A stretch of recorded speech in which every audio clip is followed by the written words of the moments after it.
Hi, this is Andre from S&S Diesel Motorsport. Today we're going to go over the scaling of some pressure sensors. The first one that we're going to do is the fuel rail pressure sensor. To do that, we're going to go to Fuel, Primary, Pressure, Direct, Bank 1, Sensor, Translation. All of your sensor scaling is going to be done in the Sensor Translation section underneath the particular sensor that you're trying to scale. This is what defines the relationship between voltage and whatever its output may be, whether it's temperature or pressure. So for the rail pressure sensor right now, you can see it's set up for a 2700 bar sensor at 4.5 volts and 0 bar at 0.5 volts.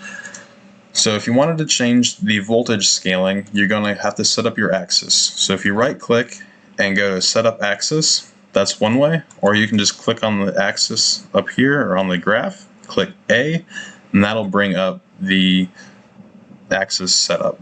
So here you can type in the sensor voltage. So in this case it's 0.5 to 4.5, as are most of our sensors that we will use. Click OK, and then you can type your scale in.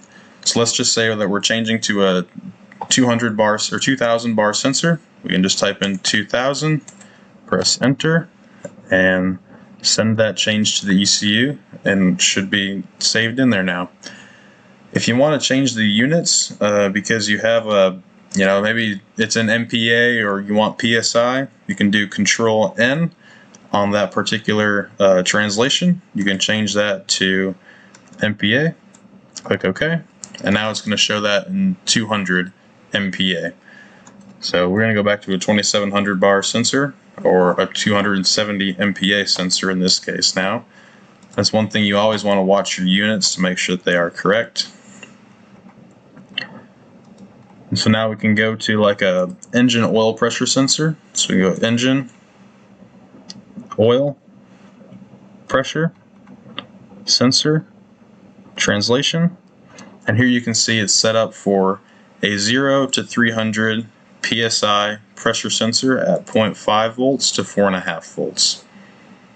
And that is how you scale pressure sensors using the MoTec M1 ECU.